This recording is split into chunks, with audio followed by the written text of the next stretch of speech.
ఈ రిపోర్ట్ ప్రత్యేకించి centre for analysis and learning in livestock and food of the national dairy development board వారికి samples పంపిస్తే ఇది వాళ్ళు తెలియజేసింది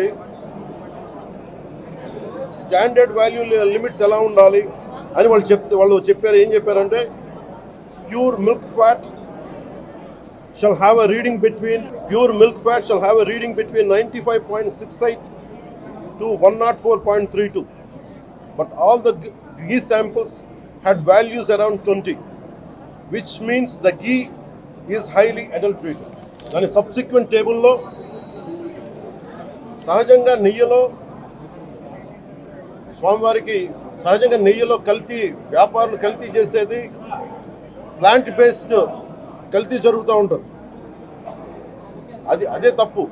అలాంటిది దీంట్లో ప్రత్యేకించి తెలియజేసింది సోయాబీన్ ఉంది, sunflower, olive oil, rapeseed, linseed, wheat germ, maize germ, cottonseed, coconut, palm ఆయిల్తో పాటు fish oil, beef tallow, lord.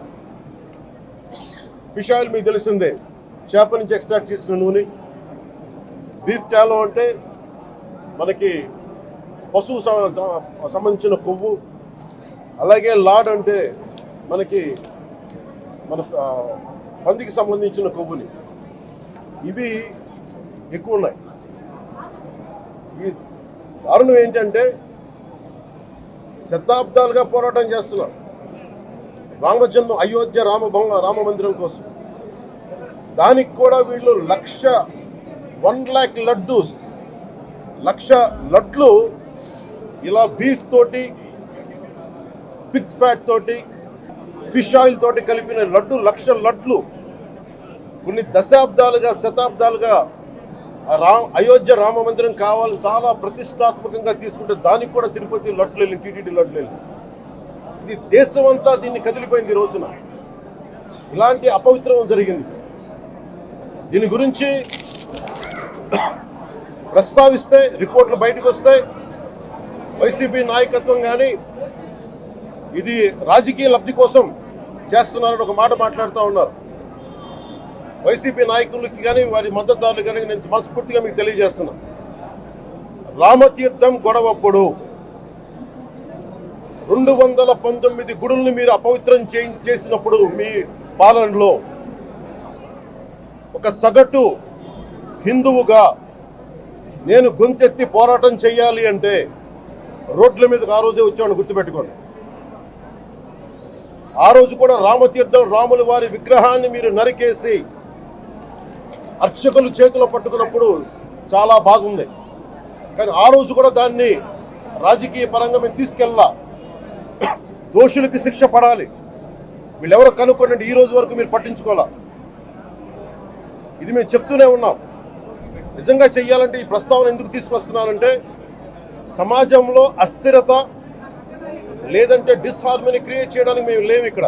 కానీ తప్పు జరుగుతుంటే, దాడులు జరుగుతూ ఉంటే, అపవిత్రం చేసుకుంటూ వెళ్ళిపోతే చూస్తూ ఎవరు కూర్చోం. తప్పు, అది కూడా తప్పు అవుద్ది. ఫండమెంటల్ కాన్స్టిట్యూషనల్ ఫండమెంటల్ ఇది. ప్రతి వ్యక్తికి వారి ధర్మాన్ని ఆచరించే హక్కు ఉంది. ఎవరన్నా వచ్చి ఆ ధర్మాన్ని పాడు చేసే హక్కు ఎవరికీ లేదు.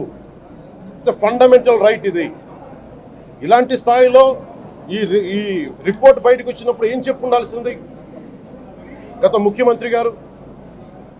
నేను ఏ రోజు కూడా మీరు చూశారు, ఇది ప్రభుత్వం, మన కొత్త ప్రభుత్వంలోకి వచ్చాం. ఇది వెండెట్టా ప్రభుత్వం కాదు, ఇది పగా ప్రతీకారాల ప్రభుత్వం కాదు ఇది.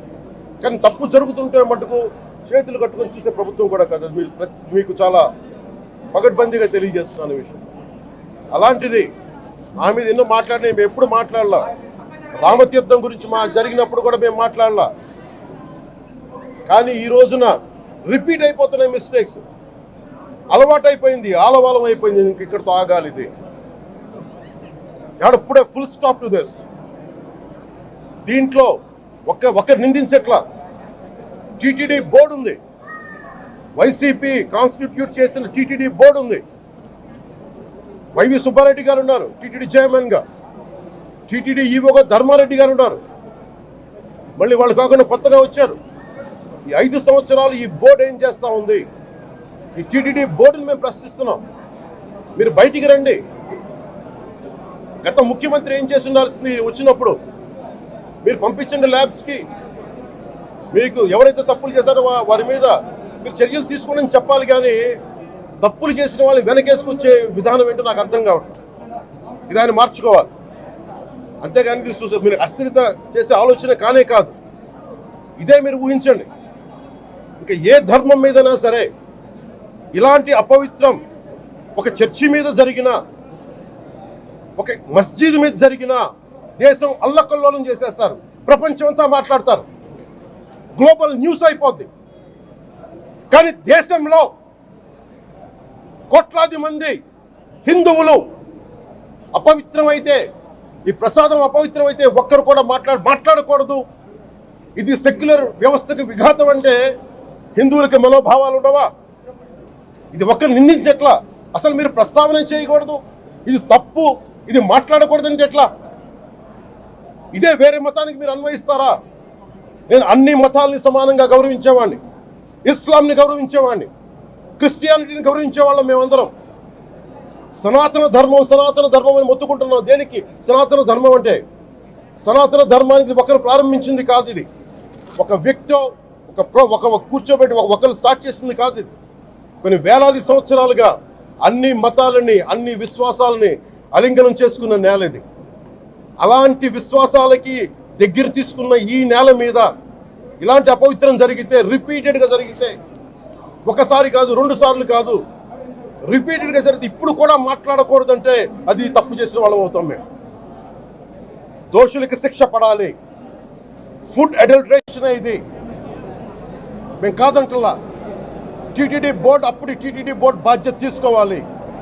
పొలిటికల్గా వచ్చి అలంకారప్రాయంగా ఒక్కొక్కళ్ళు వచ్చేసి దర్శనాలకి టికెట్లు ఇవ్వడానికి మీరు బోర్డు మెంబర్స్ అవ్వలేదు. మీరు ఎవరు చైర్మన్ కానీ ఈవో కానీ. మీరు అక్కడ ధర్మాన్ని పరిరక్షించాలి. మీరు అక్కడ మీ ఇష్టాలకి మీరు కూర్చోబెట్టి మీ ఇష్టాలకి కాంట్రాక్ట్లు ఇచ్చుకోవడానికి మీరు టీటీడీ బోర్డుకి మీరు వెళ్ళలేదు. మీరు అందరూ, మీ అందరికీ బాధ్యత ఉంది. మీరు నిర్ణయించుకోవాలి. ఎవరికి కోపాలు రావు, ఎవరికి వేదన రాదు, ఎవరికి బాధలు రావుంటే కుదరదు. వస్తాయి బాధలు, వేదన ఉంది, మాట్లాడతాం. మర్చిపోకండి ఎవరు. గత ముఖ్యమంత్రి గారు కూడా నేను చేస్తా ఉన్నాను, జగన్మోహన్ రెడ్డి గారికి కూడా. ఇదే చర్చికి జరిగితే మీరు ఊరుకుంటారా? ఒక మసీదుకి జరిగితే ఊరుకుంటారా? ఒక తిరుమలకి జరిగినప్పుడు ఎందుకు వెనకేసుకొస్తారు? రాకండి. ఏ మతం మీద దాడి జరిగినా సంపూర్ణంగా నాతో సహా మేము ఖండిస్తాం, బయటకు వస్తాం. ఇస్లాం మీద దాడి జరిగితే మేము మాట్లాడతాం, క్రిస్టియానిటీ మీద దాడి జరిగితే మేము మాట్లాడతాం. హిందూ ధర్మం మీద, సనాతన ధర్మం మీద దాడి జరిగితే కూడా నేను మాట్లాడతాను. ఇది మొదటిసారి కాదు, మేమందరం మాట్లాడతాం.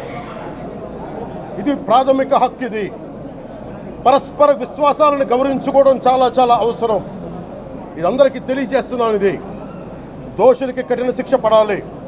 అలాగే ముఖ్యమంత్రి గారికి కూడా నేను తెలియజేసుకున్నాను, చంద్రబాబు నాయుడు గారికి కూడా క్యాబినెట్ మీటింగ్ జరగాలి, అసెంబ్లీలో చర్చ జరగాలి. అసలు టీటీడీ ట్రస్ట్లో ఎన్ని అవకతవకలు జరిగినాయి, దీని మీద కూలంకషంగా దీని మీద చర్చలు జరగాలి. అలాగే నిన్న అందరూ మీడియా పెద్దలు కూడా అడుగుతూ ఉన్నారు, అధిపతులు, పత్రికాధిపతులు కూడా అడుగుతూ ఉన్నారు, మీడియా వారు కూడా అడుగుతున్నారు, దీన్ని సిబిఐకి తీసుకెళ్లాలా లేదా అనేది. అది గౌరవ ముఖ్యమంత్రి గారు నిర్ణయం తీసుకోమని. మీరు ఏ నిర్ణయం తీసుకున్నా క్యాబినెట్ మీ వెనకాల ఉంటుంది, ప్రజలు మీ వెనకే ఉంటారు. ఇది ఇక్కడితో ఆగాలని మనస్ఫూర్తిగా నేను కోరుకుంటున్నాను. అలాగే 40 సంవత్సరాలుగా కర్ణాటకలోని గీ కంపెనీకి ఇస్తూ ఉన్నారు. 15,000 కేజీలు అవసరం అవుతుంది నెయ్యి, మనకి స్వచ్ఛమైన నెయ్యి. అలాంటిది వీళ్ళు 1000 రూపాయలు కొన్నదాన్ని వీళ్ళు 360 రూపాయలకే వస్తుందని చెప్పి ఎవరో మిడిల్ మ్యాన్ వచ్చి చెప్పారు. ఆ మిడిల్ మ్యాన్ ఎవరు? దీని మీద సంతకం పెట్టింది ఎవరు? మీరు 1,00,000 లడ్డూలు మీరు అయోధ్యగా పంపించినప్పుడు మాట్లాడింది ఎవరు? చెక్ చేశారా? క్వాలిటీ చెక్ చేశారా? కోట్లాది మంది భగవంతుణ్ణి విశ్వాసం ప్రకటించే ప్రతి ఒక్కరి ఈ రోజున బాధకు గురయ్యారు. నాకు నిజంగా ఇంకో వేదన కూడా ఉంది. ఇది ఇంకొకరు నిందించట్లా. తిరుమలలో ఉండే ఇంతమంది సేవ చేసుకునే వ్యక్తులు కానీ మీరందరూ హిందువులే కదా. మీరందరూ టీటీడీలో ఉండే వందలాది మంది ఎంప్లాయీలు, మీకు ఉద్యోగులు, వేలాది మంది ఉద్యోగులు, మీరందరూ ఏం చేస్తున్నారు? మీరు హిందువులు కాదా? మీరు స్వామివారికి అపవిత్రం జరుగుతూ ఉంటే మీరు కల్తీ జరుగుతుంది మీకు తెలిసి కూడా మీరు ఎందుకు కాముకున్నారు? భయపడ్డారా? వైసీపీ అంటే వైవి సుబ్బారెడ్డి గారంటే భయపడ్డారా? ధర్మారెడ్డి గారంటే భయపడ్డారా? ఏ స్వామి అయితే మీకు ఆశ్రయం ఇచ్చారో ఆ స్వామికి అపవిత్రం జరుగుతూ ఉంటే మీరందరూ కామ్గా కూర్చునే మీకు ఎలా వచ్చింది? మీకు ఇది నేను సాటి హిందువులను కూడా నేను ప్రశ్నిస్తున్నాను. మీరు కూడా తప్పు చేశారు దీంట్లో. ఇది ముందుగా ప్రతి హిందువు గౌరవించాల్సింది. దీన్ని మీ మతాన్ని మీరు గౌరవించుకోండి ఫస్ట్. ప్రతి హిందూ నేర్చుకోవాలి ఇది. ప్రతి హిందూ ఆత్మపరిశీలన చేసుకోవాలి. మీరు బయటికి రావాలి. తప్పు జరుగుతూ ఉంటే కూర్చొని చేతులు కట్టుకొని మనకెందుకులే అంటే ఇలాగే ఉంటాయి. ఇది మారాలి. ఇది అందుకు నేను కూడా దీంట్లో భాగమే. కాబట్టి నిజంగా నాకు ఇన్ని సమస్యలు చెప్పారు ఇన్ని సంవత్సరాలుగా. వైసీపీ మీద పోరాటాలు చేస్తున్న రోడ్లు బాగలేదంటే మాట్లాడాం, రైతుకి సమస్యలు వస్తే మాట్లాడాం, గుడులు అపవిత్రం చేస్తుంటే మాట్లాడాం. కానీ ఏ ఒక్కరు కూడా బలంగా కూర్చొని టీటీడీ ఉద్యోగులు ఎవరైనా సరే ఇలా జరుగుతుంది అని తెలిసి కూడా కామ్కున్నారంటే మీరు మహా అపరాధం చేశారు. ఆ మహా అపరాధానికి నేను కూడా నాకు సంబంధం లేకపోయినా ఈరోజు నేను ప్రాయశ్చిత దీక్ష మొదలుపెట్టాను. ఈరోజు 11 రోజులు స్వామివారికి నేను క్షమాపణలు కోరుకుంటూ ఈ దీక్ష తీసుకుంటున్నాను. ఇది మారాలి, భవిష్యత్తు ఇలా ఉండకూడదు అని కోరుకుంటూ సెలవు తీసుకున్నాను. నమో వెంకటేశ్వర.